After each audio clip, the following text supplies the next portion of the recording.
Siyempre ito para sa inyo. Since galing tayo ng Katoliko, galing tayo ng kahit na, Espiritista or whatever, meron na tayong stand. Joseph, pakiready mo yung Acts 3:21. Ngayon, ganito, nung tayo ay Katoliko pa, alam natin yung mga tradisyon na inabutan natin, revive tayo. Yung mga binanggit dito nung December, na lahat tayo gusto natin yung ginagawa natin sa Katoliko. Pero along the way, may mga unti-unting pinapakita ang Diyos sa atin, na born again tayo, sumama tayo sa denomination, Baptist, Methodist, Iglesia ni Cristo, or whatever. May mga iba silang tinuturo kumpara sa itinuturo ng dati. Aba, bakit? Oo nga. Bakit sila may santo? Bakit may ganon? Pero habang iyan, binabakbak yung dating lumuluhod ka pa, pinupunas-punasan mo pa, nilalagyan mo pa ng sampagita, ay biglang mukhang tama, mukhang mali. Gaya ng tatay ko, sabi, paano yan?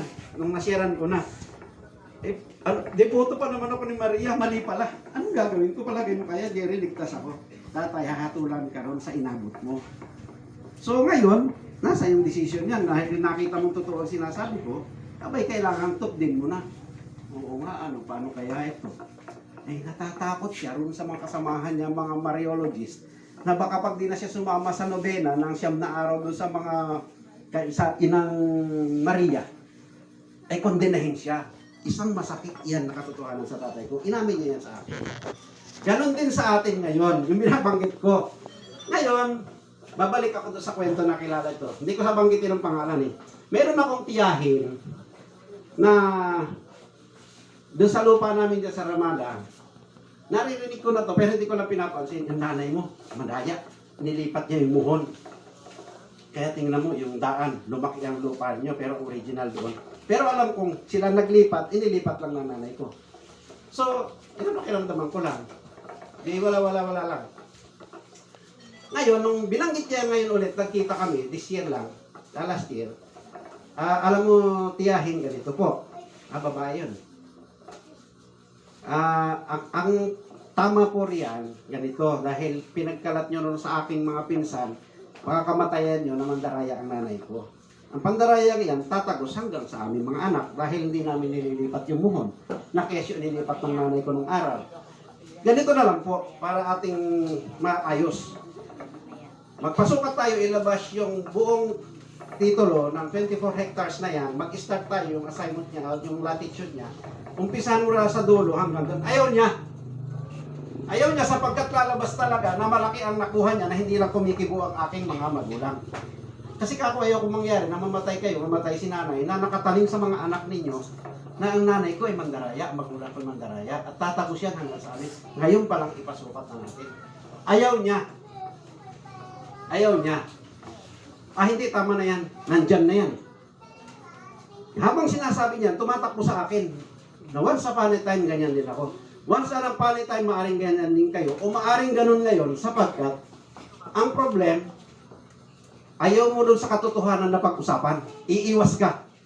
Dahil alam mong may mas makatotohanan doon sa sinasabi. Hello? Kita nyo yan? Totoo naman eh. Gumagawa tayo ng Belen pa dati, may bata, ganon. Pero inalis na natin. Pero mayroon pang gustong ihaya. Kaya nga mayroong tradition na hindi masama. At mayroong kasing progressive revelation na gustong bigay ang Diyos. Ang sabi niya sa Acts 3:21, pakibasa mo muna, Juan. Bago ako magdetalye. Whom the heaven must receive until the times of restitution of all things which God had spoken by the mouth of all His holy prophets from the world began. Itong progressive revelation, walang masama dito sa tradition as long sabi ko na mayroong revelation. May understanding ka. Mayroon kang understanding, pero ang sinasabi nga, may progressive na revelation. Umaabante, dati mong alam, mula doon sa una mong inabot na relihiyon o sekta, mayroon siyang gustong ipakita ang Diyos sa iyo at yun ay pangako. Nakapangako yan, restitution of all things. Once na sinabing restitution, may nawawala at ire-restore. Pakisabi, restore. Restore. May ibabalik, so may nawawala. At marami itong aspeto na ito na nandito sa loob ng Santa Iglesiahan, kaya may mga gulo ang iglesia. Sa Katoliko, walang gulo. Dahil kahit kung anong gusto mo, sige. Nag-start yan sa mga pagano na si Constantine, ang Roman Catholic Church, Kahit na ano, kahit ang Diyos mo ganito, kung gaano karami, kahit na Diyos mo ay araw, Diyos mo ay ano, magsamba ka. Universal siya na may freedom kahit na ano. Sa mga iglesyang katoliko, bawal yung ganito, ay walang bawal. Sa atin may mga bawal na unti-unti. Amen ba? Kasi nga, nakikita natin sa Bible at kasama yan sa restitution of all things. Restitution of, hindi sinabing ilan lang amen, some. All things. Itong all things na to, bahagi ito ng perfection na magaganap sa atin. May knowledge, may understanding.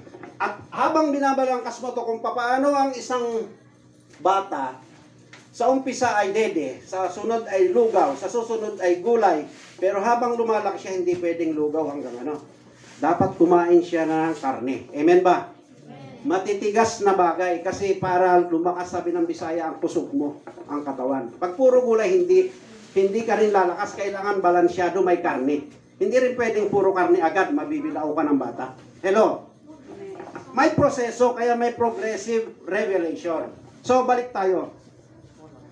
Tulad ng binanggit ko, siyempre katotohanan ito na yung Pasko, araw-araw ay nagiging Paskong lagi. Huwag kayo matitisod. Dahil totoo talaga yan, yung Pesak.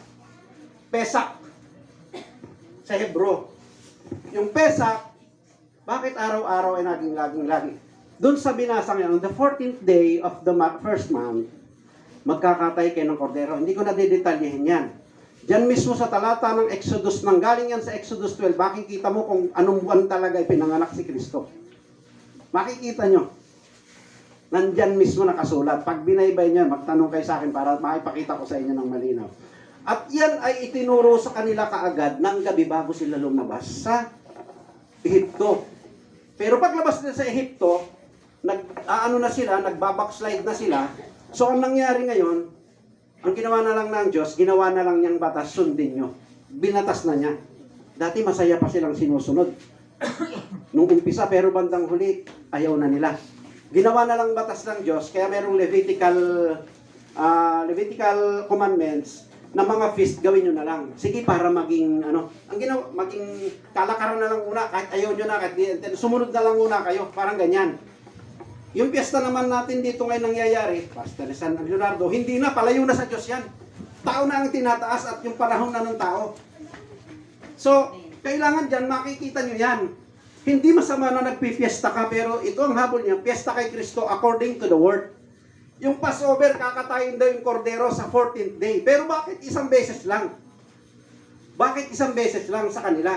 Sa atin, araw-araw nang kinakatay si Kristo at kasama yung ganitong pagkakataon, kaya kayo ay inuobligat na nandito sa iglesia. Amen ba? Amen. Nakikikatay ka ngayon. Kaya sa akin, okay yung may interaction kung may magtatanong. Yung sa dating daan na nasa TV, pagamat pinagtatawanan nila, mas tama pa yun kasi nagkakaroon ng interaction. Kaya lang yung attitude ang mali. Nagdidebate ng walang kawawaan na kuminsan. Pero mas maganda yung may interaction sapagkat nakikihati ka, sabi ng taga-baler, nakikipisan ka dun sa laman. Minsan malaki ang napupunit mo, minsan maliit. Di ba? Pag medyo malakas ka na, gusto mo ng maraming kainin, lalakihan mo ang hati dun sa karne. Pero kung maliit ka pati, tikman ko lang muna. Sa church na to mismo, nakikita ko may nakakakuha ng malaking pisang ng hati ng katawan ni Kristo, may konti pa. Kaya nga sabi ko, alalayan yung mga mahihina na magbuklat ng Bible in that, sa bagay na yan, natuturuan mo ng makihati siya ron sa katawan ni Kristo in this time pa lang. Amen ba? Amen. At yung attitude na yan, pauwi yan sa bahay, hindi ka nagbubuklat dito sa church. How much more dun sa bahay? Magbubuklat ka kaya? Hello? Masakit yan sa iba, ha? Pero I believe, hindi. Ang gawin mo lang naman dito, baguhin mo, pag-uwi mo sa bahay, everyday, magbuklat ka ng Bible. Mag-devotion ka. Kinakatay mo si Kristo araw-araw. Sa pamilya mo. Kung iyan nag-iisa tatay, nagagawa mo, bakit di mo isama ang asawa mo? Pag hindi, bakit di mo isama ang anak mo? Di ba? Nag-uusap naman, pinag-uusapan kung anong masarap ulamin mamayang gabi. Pero yung sharing ng Word of God, hindi nakakarating sa loob ng hapag-kainan na spiritual sa pamilya. Amen? Amen. Eye-opener yan, mga kapatid. May pagkukulang pala ako sa anak ko, May pagkukulang. Kung siya may nawindang, siya may bahala ang Diyos dyan. Gawin natin yung parte natin bilang magulang, bilang ministro. Amen. So dito sa Passover na to, ah, naging tradition siya, pero unti-unti pinapakita ng Diyos sa atin ngayon yung revelation regarding ano ba yung Passover. So may mga luminaw siguro sa inyo ngayong oras na ito na konti. Babalikan ko yung tungkol sa kaganapan ng tunay na Passover, nakakatayin, bata pa lang. Halimbawa, itatapos ko muna sa doon sa isa na binanggit ko kanina, yung tungkol sa tinalakay ko nung nakaraan, na Matthew 2. Sa Matthew 2, mapapansin nyo ha, sa Matthew 2:1, may dumating na tatlong hari. Actually, hindi tatlong hari yan. Ang tawag dyan ay Magi. Pag sa Bible ha, Magi. Ginawa nilang 3, may pangalan pa sa Katoliko to. Sino makapag-enumerate? Baltasar. Si Gaspar. Ako limot ko na eh. Baltasar. Si Gaspar. Sino pa yung isa? Gaspar. Melchor ano? Oo, si Melchor si Gaspar. Melchor. Tingnan mo ha, nagdoktrina na sila ng ganyan. Pero hindi. Yan sila ay mga marami ang haring iyan. At, ito, kayong dalawang sister dito. Tatabi nyo lang ito, kung paano, nang ipanganak yung si Kristo, on that particular, kasi ito, prophecy na ito, mula pa sa Old Testament, kasi ito mga haring ito sila, hindi ito sila mga Kristiyano o Jewish people, mga pagano ito. Marami ito sila mga Diyos-Diyosan sa lugar nila sa Babylonia. Mga taga-Babylon, itong Magi na to sila. Ang alam nila, mayroong talagang darating, worldwide to ha, worldwide ito sa panahon na yan, sa Old Testament. Bago pa dumating si Noah, i-atras mo pa yan sa una. Yung mga Sumerians, mga lahi ng pinagmulan pa ni Adan, ay ni Noah. Mayroon na silang hinihintay na magiging hari ng mga hari. May darating ng hari. Anong nangyari? Kung may lumabas na mga kingdoms, yun ang ina-adapt nilang hari, tingin nila yun na, magaling eh. Gaya ni Nimrod, gaya ni Hammurabi. Maraming mga hari na lumabas, so kagat lang sila ng kagat kung sino yan. Pero yung mga Magi na ito sila, mga pantas na ito sila, at yung mga pastol, alam nila at ang kanilang magiging batayan ay yung star. Hello? Ang ganda nito kung ito'y mabidetalye natin sa mga susunod, sa mahabang Bible study. So, ibig sabihin, nag-aagap ka. Saan kaya yung ipinanganak yung hari? Ang tingin nila, ang ipanganganak ay isang sikat na tao, naka-Mercedes-Benz, ay hindi yata. Naka-Mercedes-Benz ba? O, para hindi kayo masyado ma-relax kayo. Ang tingin nila, pero ipinanganak sa manger at walang sinabi ang pamilya. At putok pa sa buho sapagkat nabuntis yung nanay nang walang asawa. Gusto pang tanggihan ni Jose. O, di ba? Pero, anong nangyari? Nang ipanganak yan ng gabi, ang unang nakarating, walang iba, ito ay mga wise na simpleng tao. Yung tinatawag na mga pastol ng tupa. Sa kanugnog ng Judea, parang nasa tabi-tabi lang, kagaya nyo. May gawain dito, lumapit kayo. Pero yung ibang nasa malapit, hindi nila alam na mayroong kordero na rito sa gitnang ito. Amen? Pansinin nyo, si Brother John, dinala ng Panginoon dito, galing siya ng kasiguran. Katulad siya ng wise man na kahit malayo, nakarating, di ba? Para ang lahat ng Diyos yan. Pero kung titingnan nyo mabuti, historically at least makita nyo to. At geography. Alam mo yung Israel ay parang fetus yan. Ang forma eh. Ang Babylonia or Iraq ay nandito. Ang Iran ay nandito. Hindi. Nandito. Egypt ay nandito. Sa baba. So mahalaga ang history, mahalaga ang kasi maski magbasa kang magbasa, pag hindi mo siya pinag-aralan, hindi mo maintindihan kung ano na nangyari. So dito, sa Iraq, na Babylonia, Ur, na lugar, nakita na nila sa east yung star. Yung star. So naalala mo na, nakatuon ngayon dito sa Bethlehem, Judea. Nakatuon doon. So, hello. So ang kanilang ngayon, eto na. May sign na ang Diyos na ibibigay na yung hari. Nag-travel sila, kaya papansinin nyo ha, ito hindi ko na madidetalye sa inyo. Magtanong kayo kung mahal nyo ang kwan at gusto nyo. 2 years silang nagbiyahe. Ang una nakarating dun sa manger ay walang iba kundi yung mga pastol. Yung nasa malapit.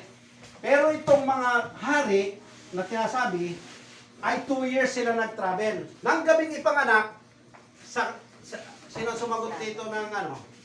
Nakasagot ng tama rito na nasabi, bahay daw ng kabayo, bahay ng ano? Yung nagpa-exam dito si Pastor Paul. Iyan, ang unang nakarating yung nasa paligid. Alam nyo ba kung gaano kalayo, kung ilang milya yung from Babylon to Israel? Kung gaano kalayo. Kaya hindi automatic. Nakita nyo yung mga belen na ginagawa, nandun kagad yung 3 hari na may dalang regalo na mira, frankincense at saka ginto. Hello, naintindihan nyo ako? Hindi siya totoo. Pero dahil nga sa tradition, yun ang Abraham natin. Ba't kailangan pa ba yan sa salvation? Ligtas ka na, pinag-uusapan na natin yung biyaya ng Diyos sa kanyang salita. Sa isang ligtas, hindi na kailangan ulit-ulitin na ligtas ka. Matagal ka na niyang iniligtas ka na niya, namnamin mo na yung kanyang salita. Amen ba? Amen. Saan ka nakakita ng gusto mo makarating sa Kanaan? Pagdating sa Kanaan, pinag-uusapan nyo pa rin, punta pa kayo ng Kanaan. Kumain ka na ng mga prutas doon na malalaki. Hello? Ganun ang tama. Nung una, naglalakad ka papuntang Kanaan, ang lalaki raw ng ubas doon. Halos kasing laki ng mga, bola. Ang sarap, sagana raw doon. Ganun ba? Sige, punta tayo. Nung makarating sila ron, ang ganda raw dito sa Kanaan, marami raw prutas dito. Hindi na ganun ang kwentuhan. Kakainin mo na yung mga prutas. Amen? Amen. Ganyan ang buhay natin. Papasok ka na siya doon. Hindi na niya pinag-uusapan. Yung dati nang pinag-uusapan, mag-progress ka na, mabante ka na. So, mahalaga itong, ano kaya, ba't ganon? So, isa pang ebidensya. So, nakarating 2 years. Kaya nung tinanong, bakit may Niños Inocentes sa Katoliko? Sino nakakaalam ng Niños Inocentes na panahon? Hello? Taas ang kamay. December 28. Tingnan mo, nagpakita ng December 8, 9, kaya merong antipolo na nagpakita daw ang Anghel Gabriel kay Maria. Hoy, magdadalang tao ka. Pagdating ng 25, nanganak. Nakitindi niyo ha? May ka-sharing akong Katoliko ng nakaraang buwan. Tagal. Gusto nila, debatihin ako. Di share lang ako ng share. Saan ka nakakita ng, hoy, magdadalang tao ka, ang dinadala mo ay anak ng Espiritu Santo. Pagdating ng 25 ng anak. Sa isang nanay ang ganong magli. Nanay ang ganon. Ay parang manok yan na ng itlog. Hindi ganon.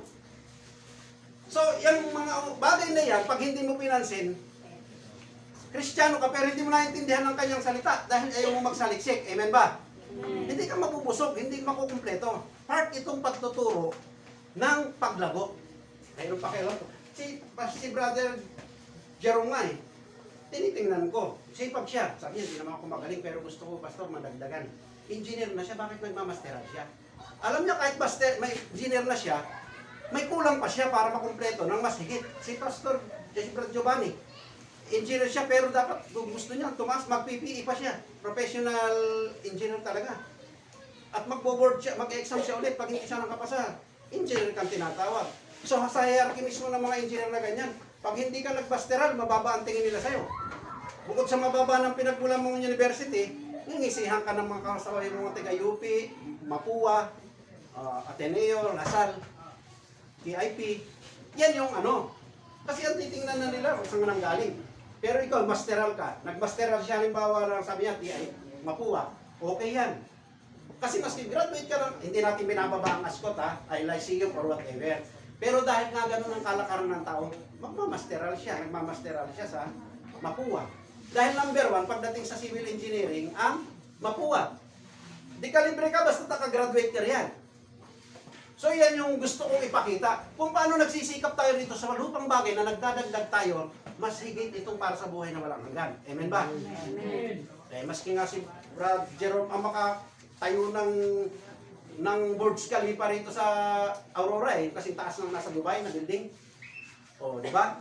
Pero bago niya marating iyon, makapaggawa siya ng ganung building, makapag-design, magmamasteral siya, mag-aaral. Ganon din sa atin. Ay, Pastor, hindi naman ako kailangan pag-aralan yun kasi hindi naman ako nag-aral ng English. Ang ang hahanapin ng Diyos sa iyo yung desire mo kahit anong abutin mo. Amen ba? Amen. Sa daliri, pag gusto mong umabot, hindi po pwede nakabaluktot. Iunat mo, maski maiksi yung isa, maski maiksi yung isa. Yun lang mahaba. Iunat mo kasi tutulong yan. Hello? Another example na mapapansin ninyo. So I hope nasusundan nyo ang aking sinasabi. Bakit kaya ganun ang tinuturo? Ang sarap naman ng Ang totoo niyan, bahagi iyan sa paglago natin bilang Kristiyano. Matetest mo sarili mo, ano kayang antas na ako bilang Kristiyano? Di ba? Bakit kaya may ganun doon? Meron doon. Kaya mostly, yung iba ayaw mag-sharing ng Word of God. Nag-aaway lang ay magdadebate, hindi naman pinili. Pero yung kung sino ang mananalo doon sa probinsyano at ano, pinag-uusapan sa bahay. Di ba? Minsan, uulamin, nagtatalo pa rin kung anong pagtatalunan. Hindi nagtatalo. Sa uulamin, sa kulay ng damit, sa sasakyang bibilhin, kung Yamaha ba, Honda, or whatever. Nagkakaroon sila ng hindi papayag yung isa sa gusto niya. Sa design ng mga sasakyan o ng kung ano man, hindi sila papayag na matalo sila. Sa politika, ganun din. Pero dito sa Word of God, ayaw nila, hindi ito pagtatalo na tantalan. Amen ba? Amen. Hindi ako nagpo-promote ng tantalan. Ang kailangan dyan, masasanay yung sarili mo na hindi ka nag-emotion. So kagaya nito, mag-emotion ka pa pag napalaman mong hindi si Kristo ay pinanganak ng ganung panahon at hindi 2 taon. Di ba? Eh dati ko nang alam, nakuha mo yun sa Katoliko. So kailangan mag-progress, umabante. Ma-restore ka sa original apostolic doctrine. Amen? Ngayon, balik tayo. Tingnan niyo mabuti. Ito, matagal kong ano to. Masakit sa ulo ko to nung una. Ayaw ko siyang pag-aralan. I was in my 7th year na bilang Kristiyano. Convert ako ng 2000. Sino ang nakakakilala kay Herodes? Hello, magsabi, pakitaas lang, magsabi lang, Herodes. Amen. Amen. Pero ito sabihin ko sa inyo, 6 ang Herodes sa Bible. 6 ang Herodes sa Bible. Kasi kung yung Herodes, ang meaning niyan, hero. Supposed to be hero yung tingin nila sa mga Romans. Kaya hero. Diyan galing sa ang root word ng hero, ang ng Herodes, yung heroes. Greek word, Latin word yan. Ngayon, ganito. Kung mapapansin ninyo, sa panahon, mayroong Herod the Great. Herod the Great. So, ito'y pag-aaral. Ito ay, bago pa dumating si Kristo, ito yung mabait na Herodes. Ito yung nagpatayo ng second temple na sinasambahan ng mga tao. So, I hope, maituloy ko to. Ito, buti pinaalala sa akin. Dahil dyan. Second temple, tatalakay kay Malakay. Handa mo Malakay 1:7, chapter 1, Malakay verse 7 1:7. and 8. At dito ko tatapusin ito, chapter 1, verse 7 and 8. So, ikaw ang bumasag ko, Ben. Ito yung nagtayo ng second temple. Kaya pagdating ni Kristo, sabi niya, gibayin niyo ang templong ito at itatayo ko sa loob ng 3 araw. Yun yung Herodes. Pinaganda niya talaga yung itinayong templo ni Ezra at Zerubbabel pagkagaling nila ng Babylonian captivity. Yung templo hindi maganda kasi parang tulong-tulong lang. Parang bigay-bigay lang ng mga nila Cyrus, ng mga Persian, na matayo yung templo. So hindi siya maganda. Maganda na rin. Mas maganda yung kay Solomon. Mas maganda yung kay Solomon. Eh dahil sila pumasak, pakinggan nyo ito mabuti mga kapatid, dati maganda ang relasyon mo sa Diyos. Ang nangyari dahil ikaw ay pawindang-windang gaya ng Israel, nasira ang templo mo. Diba? Sa sarili mo, sa asawa mo, pamilya mo, o kung ano pa. Pero binigyan pa rin sila ng templo para makapagsamba sila. Sa ngayon, maaaring nandito ka, galing parang broken-hearted, lahat. Ano ba yung kantang huli kanina? Parang pinapakita ron, dati hindi ka tapat. Pero try yourself to be tapat. Di ba? Ayun doon sa kanta, bagamat parang kay sino ba yung singer na taga Jamaica? Si Bob Marley. O, parang, competition of Bob Marley ang ginamit nila. So, ibig ko sabihin, ito, second temple, namatay siya. Kaya mapapansin niyo, hindi yung ikalawang kuwan, ang sunod na Herod ay ano po na? Archelaus. Sabi niyo Archelaus. Archelaus. Ito yung nagpapugot sa ulo ni John the Baptist. Hindi yung matandang Herod, anak niya to. Ito rin yung nag-aabang, turo nyo kung nasaan yung hari, sinasabi yung hari ng mga Hudyo at sasamba rin ako. Dahil gigil na gigil siya na may papalit sa kanya. Historically, makikita nyo, gera ng gera, ayaw nilang pumayag na may papalit sa kanilang hari. Kasi hodang patay nila kahit kapatid nila. Patay nila kahit marami pinagpapatay itong kapatid niya para hindi siya maagawan ng... Makita nyo? At gusto niya patayin yung mga hari ng mga hari. Unconsciously, minsan ganyan tayo. Yung gusto maghari sa puso natin, pinapatay natin. Kita nyo, ang daming talensyado niyan. Number 3, si Herod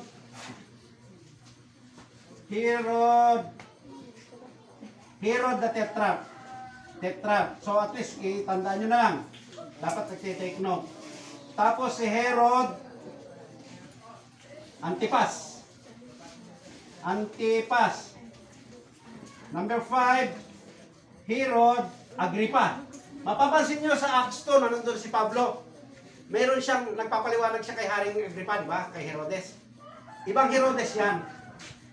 So, mayroong Haring Agrippa the second. Anak niya yan. Ang gusto ko yung puntos dito, kung papansinin niyo, dito mismo sa pagitan sa makikita niyo yung haba ng panahon. Ang Haring Agrippa, ang Haring Herodes pa nang ipanganak talaga si Kristo ay Herod the Great pa. Pakisabi niyo, Herod the Great. Herod the Great. Nung mamatay siya, umupo yung anak niya. Yan yung nung hahanting na kay Kristo, nagpapahanting. So it was a span of 2 years.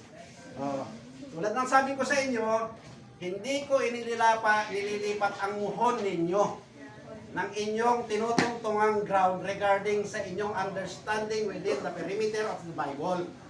Ang aking sinasabi, balikan yung Bible, papakita sa inyo talaga ng Diyos kung saan kayo dapat lumugar when it comes to Bible understanding. Amen. Nakita nyo? Hindi ko kayo obligahin. Kausapin nyo ang Diyos, basahin nyo ang kanyang salita, magtanong kayo, then makikita nyo, kayo pala ang naglipat ng muhon. Sinadya nyo bang ilipat yung understanding nyo ng ibang muhon? Nadala tayo ng bulong-bulong ng mga simbahang iyan, parang doon sa tiyahin ko, bulong lang niya sa mga anak niya, nilipat daw yung muhon. Dahil patunayan natin kako, labas natin yung original mother title, magkakaalam-alam tayo, ayaw ko. Kasi mabibistunat siya talaga ang naglipat ng muhon. Kung hindi nyo sasadyain na buksan ang Bible at pagsisikapan, kaya to begin with, sabi ko, pag ayaw nyo buksan ang salita ng Diyos, question mark, sabihin ko sa inyo, wag, magalit na kayo kung magalit sa akin. Dahil ako mismo, ministro na ako. Nagtuturo na ako ng almost 18 years. Pag may nagsambit ng talata, kahit medyo inis ako dun sa ibang inaatiran kong pastor na kami nagkakaroon ng debate, obligado akong buksan kahit kasi ebidensya niya yun sa Bible, hindi ko pwedeng tanggihan. Sa mga debatista, yung iba, hindi papansinin yan. Bahala ka sa buhay mo. Ang iisipin lang niya, ibabato niya. Pero hindi niya iintindihin. Pero kung ikaw yung nasa salita ng Diyos, kahit sinong kausap mo, wala kang iiwasan sapagkat very clear and sound ang Bible. Ang Bible. Napakalinaw. Lilinawin. Then doon makikita, connected ka ba sa Holy Ghost? So iba-iba, sa susunod, maaaring matalakay ko sa kalooban ng Panginoon. Yung nararamdaman natin na baptize ka ng Holy Ghost, I feel that once upon a time lang. Pero tataka ko, bakit naiingit ako lahat? Nagkapagulong-gulong, lahat. Kasi dumaan din ako ng Pentecostal eh. Nagturo ako sa isang church ng almost 1 year, 135 ang attendees na Pentecostal oneness. Mayroong 60, may 80. Kasama ko pa yan sila Sister Bernadette nyo. Talaga lumpatan, pag-awitan. Ako naman, siyempre, gusto ko rin magpuri, nakakaraman din ako, pero sila talaga. Pero pag nagpipreach ka na, at nagbubukas ka na, pinagbubukas mo ng Bible, maglalayasan sa iglesia. Nandun sa labas, nagkukwentuhan, nagtitext. Amen ba kayo? Pinapakita ko yan kasi huwag niyong gagawin yan. Blasphemy yan. Amen ba? Maski ipunin na ipunin ng mga manggagawa yan dito dumating, hindi kayo na linang sa Word of God. Ay maski halimbawa sa palayan, i-rotabator mo yan, bungkalin lahat yan, araduhin, suyurin lahat. Pero hindi na linang. Pag tinaniman mo, mas nauna pang tutubo yung damo. Kaya yung ginagawa dyan, ini-sprayin pa muna. Hello ba? Totoo ba yan? Kailangan linangin at bahagi ito ng paglilinang, yung pagtuturo. Makikita mo ang position mo. May hunger ka ba talaga sa word? May hunger ka ba sa word? O naghahanger-hangeran ka lang? Nararamdaman mo yan. Bakit minsan ayaw kong umaten? Ayaw kong umaten. Pero kasi naiinis ako kay pastor, lalo na si Pastor Jerry magpipreach. Tapos si sister, ganon, iyak pinautang. Pangit naman ang kantahan dyan, hanap tayo ng church magandang kantahan. Nakikita nyo yung barometer ng mga Kristiyano? Maski walang yung ganyan, walang ganyan. Pag nasa puso mo si Kristo, may nagsalita tungkol sa salita ng Diyos, bay umawit. Yung awit na yan, papasok sa isip mo, sa tainga mo. Kung naaamoy mo yung awit, papasok yan dyan. Pupunta sa puso mo, makakaramdam ka ng revival sa loob mo, sapagkat puno ng salita ng Diyos yung puso mo at isip. Amen ba? Amen. Hindi puno ng sanlibutan ng isip at puso. Yan yung kailangan maintindihan ng marami. So pag hindi ka mahilig sa sharing ng Word of God, there's something wrong. Baka ang gusto mo lang pag-usapan, yung gusto mong pag-usapan. Sa mga church, mahigpit mahigpit ako kahit sa church. Walang tumatakbo. Paano talaga? Kahit na nagdidikot sa ako, pag may... Ngayon, kung magtampo ang nanay, pupunta ko sa bahay nila. Sorry, pero nasabihin ko sa kanya, huwag mo lang gagayahin. Nangangako naman yung nanay. Kaya yung mga bata, pag tumayo na akong ganyan, walang gagalaw. Nakatayo na ako habang nagpipreach, tingin ko lang. Pero makukulit mga anak ko ha. Ang makukulit yung mga anak, isa sa problema ko yan. Unang-una, hindi ko kakampi yung asawa ko eh. Dati ha. Ngayon, bahala na kayo. Ang kulit mo. Oo, di ba? Pero ibig ko sabihin, kung halimbawa kagayan, kaya sabi ko, ito patotoo, hindi kami masyado. Magkaiba kami ng aral ni Pastor Ariel. And I can put in details lahat yung aral ng United Pentecostal. Dahil mas kami si David K. Bernard na ay nakakasharing ko. Yung pinakamataas sa buong United Pentecostal sa mundo. Pangalibro niya, kompleto ako. Binasa ko lahat ng mga tulong niya. Gusto kong nakakatulong siya. Nakakatulong siya para lumago yung anak ko. Kaysa nagtatambay roon, nakatekstik. Dito ka, magtutok ka. Hindi lang ako makatutok dito na makapunta pag Sabado dahil may ginagawa lang ako. Pero if I ever had a time, mga nanay, ihatid nyo, bantayan nyo, parang yung anak nyo ay kinder na nung bata, pasok ka na anak, kasi magiging 1 taon ka na, ano ka pa lang, prep ka pa, nursery ka pa. O di ba pinipilit, ihatid dito lang ako sa labas, huwag kang umiyak, sige, dito lang si mama, pakaway-kaway. Bandang huli yung bata, nasanay na nandito na sa church, ay nasa eskwelahan na. Tandaan nyo, kahit dito sa church, basagarin nyo to. Pag-araw ng Sabado, pumunta pag-araw ng Linggo, tabihan nyo. Huwag nyo pabayaan na naglalaro yung bata. Bata pa lang, tinuturuan mo ng magpuri sa Panginoon. Ang tawag dyan ay age of accountability. Bumait naman yung anak ko pagdating ng huwag mo gawing tsamba. May utos ang Diyos sa Bible. Amen ba? Amen. Saka na lang ako maglilingkod kasi marami pa akong ginagawa. Pareho lang yan. So balik tayo dito kung tatapusin. Ito atin na tong application. Papansin ninyo, pakibasa mo ang Malakay 1:7. O si Sek, ba't nandun na sa labas? Nandun na nagpipreach sa mga nasa labas. Nagkaan sila? Nagkaan sila Bible study. Ay, dalawang Bible study. Di ba? Dapat isa lang mo ng Bible study. Dapat pati nandun, pupunta rito para mag-Bible study. Okay. Pwede naman ako bumaba rito para sila mag-Bible study. Malakay 1:7-8. Pakibasa. Sige, pakibasa. And then, at dito ko ilalagay yung aking inumpisahan. And I hope lagi huwag kayong magdaramdam. Alalahan nyo, lagi nyo ipag-pray. Number 1, sarili nyo, pamilya nyo, itong mga kapatiran sa church. Kung may nakakaramdam kayo doctrinally na nasisinsay, huwag kayong mahiyang magtanong sa akin, kay Pastor Balamas, kay Pastor Ariel, Pastor Jerry. Lahat yan, pagtanungan nyo. Lalang ko kayo dyan. Yung mga anak ko, nandun sa Kogyo, pinatuturuan ko sila sa mga Jehovah's Witnesses. Iba rin ang turo ng Jehovah's Witnesses. May mali pero may tama sila. O kaya kung patunayan kung anong tamang aral nila. Pero pag totaling hindi mo sila pinakinggan, sasabihin mo lang mali sila pero hindi mo kaya patunayan. Inubos ko, nagpaturo ako. Pati Mormon. Namatay na nagtuturo sa akin, taga Guam. Namatay na siya pero talaga detalye niya. Yung isa nasa California pa ngayon, kausap ko pa siya. So ibig sabihin, Yung hunger ko, hindi ako papayag na sabihin ko, mali sila pero hindi ko kaya patunayan. Oh. Mali pala ako pero ayokong tanggapin, iiwas ako. Ganun. So dito, pakibasa mo, Okan. Lakasan mo, bench. Takas mo. 7. Mm. Nag-alay kayo sa aking altar ng mga walang halagang pagkain at tinatanong pa ninyo paano maging marumi ang aming handog na hinahamak ninyo ang aking altar. Sa tuwing maghahandog kayo sa akin ng mga hayop na bulag, pilay o may sakit, subukin ninyong maghandog ng ganyan sa inyong gobernador. Matutuwa kaya siya sa inyo at ibibigay ang inyong sabunin. Okay, sa original, nung sila ay gipit na sa kahirapan, pakinggan nyo ito mabuti ha, kasi ganito tayo. Bubuksan ko lang, baka malilimutin tayo. Nung panahon na sa sanlibutan ka, naghihirap ka, may sakit ka, lahat ay may problema ka. Anong nangyari, panay ang pray mo sa Panginoon.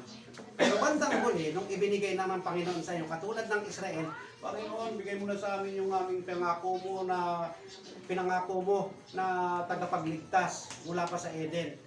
Pero nung ibinigay na sa kanila, paglabas nila sa Ehipto, balik sanlibutan sila. Kung ano yung naranasan nila sa sanlibutan, ibinabalik nila. So, anong nangyari? Ano sila? Yung bagay na dating masaya sila, naging tradisyon, pumayag ang Diyos. Sige, magkatay na lang kayo kahit hindi magaling. Pero ang utos niya sa una niyang utos, yung first class na karnero ang iyong ihanda. Pero babang tumatagal, pag binasa niyo yung talata bago magsara ang biyaya sa mga Israelita, ang ginawa niya, nagreklamo na ang Diyos. Ang ibinibigay niyo sa akin, tradition na nga, hindi na buong puso niyo. Yung pingkaw, bulag, yung may mga diferensya na hindi na first class. Nakikita nyo? Sa buhay natin, dito yung application yan, kasi walang kwenta ang Old Testament, hindi mo maintindihan o hindi mananamnam, mapipiga. Ano mo yung bata naglalaro sa bus? At kinuha ni Berna. So, hindi na first class. Pero dati first class. Sa ngayon, ito, paano ka maghandog ngayon? Hindi na literal ang dala mo rito ha. Hindi na literal na kordero na kagaya nila.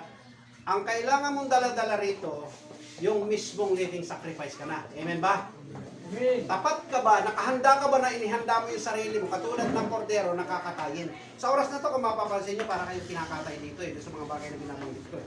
Kahit yung mga binabanggit ng parang patama ng pastor dito, natingin nyo parang pinatamang anak ko Nakainom ako nung nakaraang linggo Tapos binanggit ni pastor, labas na lang ako.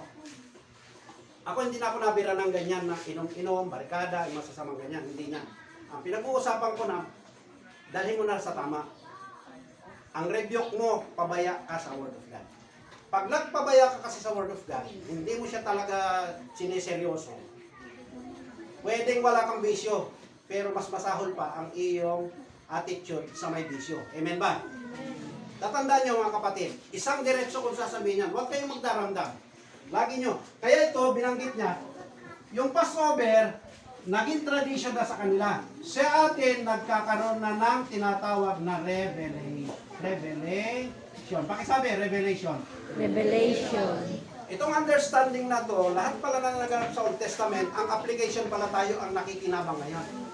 Ihuhugpong sila ang Israel, wala pang linaw sa kanila to. Kaya makikita nyo, ulitin ko, doon sa apat na wall, ang natira evading wall, nakikita nyo yung mga, sino nakakapanood nito? Pag napanood nyo kay Paul Wilbur na may sundalong mayroong baril, pero umiiyak siya rin sa gilid ng wall. Tapos nangunguha sila ng mga, nalimutan ko na tawag dito, yung mga sumusulat sila ng prayer request, isinisingit doon sa mga, mga pagitan ng mga bato. Mga panalangin nila yan. Pakiramdam nila, pinakikinggan sila ng Diyos. Doon sa sinulat nilang yan, doon kinuha ng Katoliko yan, may prayer request. Nagkaganyan ako dati doon sa Katipunan, alam niyo yung Santa Clara. Santa Clara sa Katipunan, Quezon City, papunta ng Marikina. Tuwing Biyernes nandun ako, nagbibigay ako ng prayer request. Doon sa mungha. Mga madre, hindi mo makikita mukha. Ang pakiramdam ko yun ang kaligtasan ko Noon At nakikipag-battle ako doon sa mga Katoliko dahil nabubuksan ako paunti-unti nung ako'y nasa JIN. Lalo na nung napunta na ako, nag-ano na ako sa mga oneness. Sabi ko, bakit ganun? Parang ang daming binabakbak sa akin paunti-unti. Oh. So, dito, itong revelation regarding dito, yung mga Hudyo wala pa sa kanila. Magsasara. Hello, pakinggan nyo ako mabuti ha. Malapit lang magsara. Ito yung binabanggit. Yung, ito parang kontra nga doon sa mga panalangin. Mawala yung virus. Mawala yung COVID. Sa akin, hindi ganyan ang nalangin ko. Per se. Pinapanalangin ko rin. Ang sa akin, makita ng Diyos yung mensahe, bakit siya bibigay ng mga kasunod. Sabi nung nakaraan nung nag-preach dito, may mas malala raw ngayon 2021. Whatever it is, maski mas malala o hindi malala. Salamin na lahat naman nangyari, kahit yung 1918 pa, 1914, na bubonic plague o lahat, paglubog paglubog nung, anong tawag doon, Titanic, o lahat ng mga katastrofe, putok ng bulkan, na nababalitaan natin sa China, lindol. Salamin iyan, na unti-unti pinapakita na ng Diyos sa atin na kailangan bumalik na tayo sa Diyos sa pamamagitan ni Kristo ayon sa kanyang salita. Amen ba? Amen. Walang mangyayari. Kasi pag pinutol na tayo, dahil ibabalik na niya yung mahal niyang Israel, dahil may appointed time, ang tawag dyan, watch clock. Israel watch clock. Tandaan nyo. Ito, kung magtutuloy ito yung prophecy, makikita nyo. Malinaw sa Bible ang kaganapan ng pagbabalik ni Kristo. Nakahanda ka ba? Diba? O andap-andap ang iyong pananampalataya. Mainit ka sa isang parte pero hindi ka mainit dun sa kabila. Kaya sabi niya, ayaw kung ikaw ay malamig o mainit. Buti pa, magbalahininga ka na lang eh. Baka mano ka pa eh. So I hope nasusundan nyo to.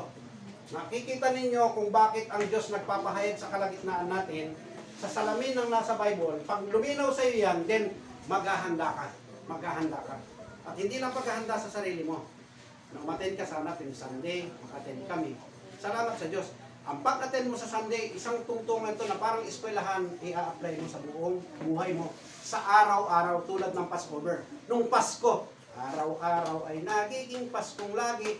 Araw-araw ay kinakatay mo si Kristo sa anyo ng kanyang salita. Amen ba? Palakpakan nga natin ang Panginoon.